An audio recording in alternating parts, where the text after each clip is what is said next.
Ferrari appeared to be one of the main contenders for pole position, ahead of the 2025 Formula One British Grand Prix at Silverstone.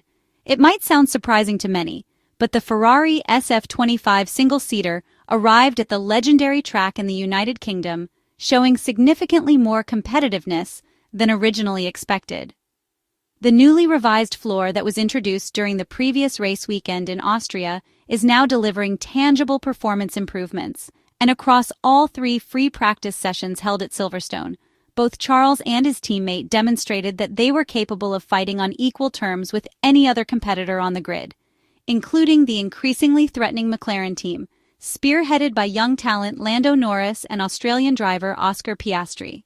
So let's take a detailed look at what went wrong for the Italian side in the qualifying session for the British GP. Ferrari sent both of its Formula One cars back out on the soft compound tyres, which are the softest and most performance-oriented option provided by Pirelli for this race weekend.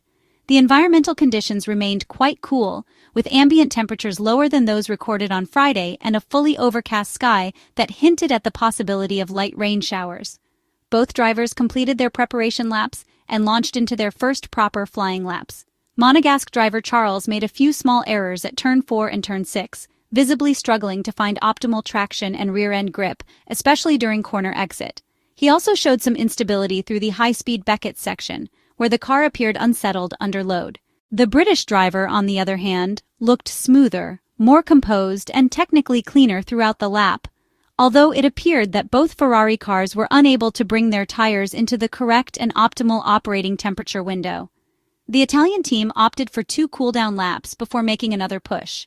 However, at precisely that moment, the qualifying session was red-flagged following an incident involving Argentine driver Franco Colapinto, who lost control of his Alpine Formula One car and went off the track at the final corner of the lap. Despite briefly attempting to continue, Colapinto was ultimately forced to stop his car on track, triggering the deployment of the red flag. Charles Leclerc had already begun his flying lap at the time of the red flag interruption, which may have partially compromised the performance of his Pirelli tires for the next attempt. After a break of just under 10 minutes, the session resumed. Car number 16, Charles Leclerc's SF-25, went back out on the same set of soft tires, as the Maranello-based team believed they could still deliver a satisfactory level of grip. Onboard camera footage showed a few raindrops on the lens, indicating that humidity levels on the circuit had increased slightly. Both Ferrari drivers went for another push lap, with the expectation of achieving clearer and more representative lap times. Charles Leclerc was forced to abort his first flying attempt due to a visible snap of oversteer at Turn 7, but he managed to improve on the following lap and safely advance to the second qualifying segment, Q2. Lewis, however, struggled to find a proper rhythm and narrowly avoided being knocked out by just a few hundredths of a second. His SF-25 Formula One car did not have enough fuel on board for an additional timed attempt, but the British driver still managed to progress to Q2 in 14th position. Eliminated in Q1 were Liam Lawson, Gabriel Bortoleto, Canadian driver Lance Stroll, German driver Nico Hülkenberg, and naturally, Franco Colapinto. One key point became clear from the opening session. In such sensitive and borderline track conditions, the management of tire temperature and overall tire behavior becomes absolutely crucial. Even young British Ferrari reserve driver Oliver Bearman highlighted this issue over the team radio, reporting to his race engineer how difficult it was to fully express the car's potential under the prevailing conditions.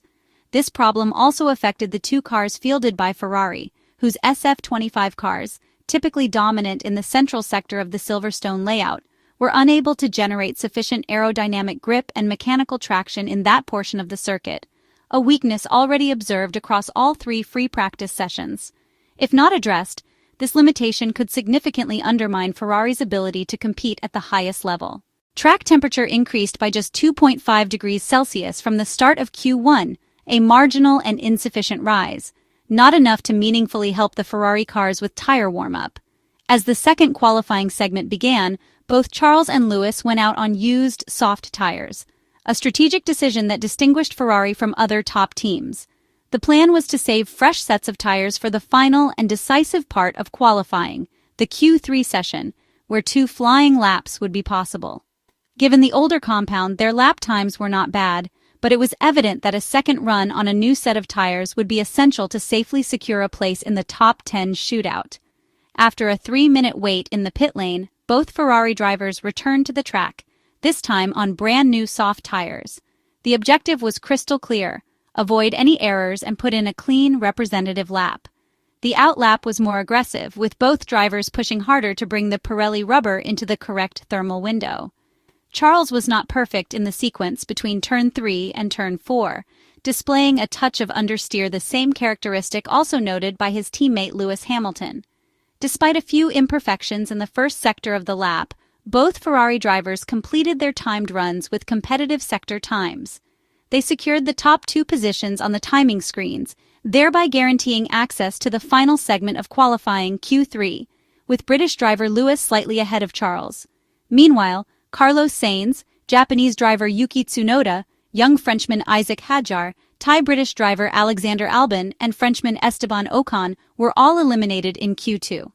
The cold ambient and track temperatures continued to trouble the Italian team, particularly in the management and optimization of tire performance. Ferrari appeared to have adopted a conservative strategy, deliberately starting each run on tires that were slightly below their ideal temperature to avoid overheating issues in the final sector of the lap. However, the previously strong car balance observed during free practice now seemed compromised, which negatively impacted the overall performance level of the Ferrari SF-25. The hope within the team was that both drivers could compensate for these limitations with precise and measured driving during the final flying laps. Both Ferrari drivers began the Q3 session, the top 10 shootout on fresh, soft compound tires. Their track position was favorable, with no traffic and a clear piece of tarmac ahead, the ideal conditions to extract maximum performance. Charles once again experienced some instability on corner exit at turn 4, similar to the issues faced by Lewis, though in Charles's case the instability was slightly more manageable. Over the remainder of the lap, the Monegasque driver lost time primarily through turns 6, 7, and 10. The British 7-time F1 world champion was more consistent in his driving, managing to piece together a more coherent lap, aided by a more efficient tire warm-up phase. With the countdown clock showing under 4 minutes remaining in the session, both Ferrari drivers prepared for their final qualifying runs. The warm-up laps were faster than the previous ones, as confirmed over team radio communications. However, Charles was clearly dissatisfied.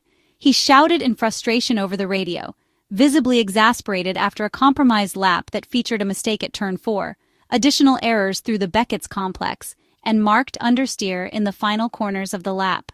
Lewis, while appearing more stable and composed, was also unable to complete a fully clean lap by the end of the session.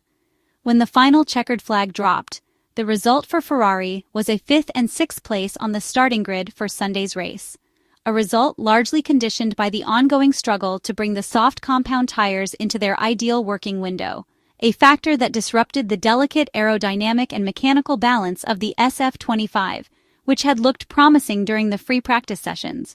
The gap to the front row was relatively small, approximately 0.2 of a second, but considering the car's potential and the encouraging signs seen earlier in the weekend, this felt like a missed opportunity for the Italian team.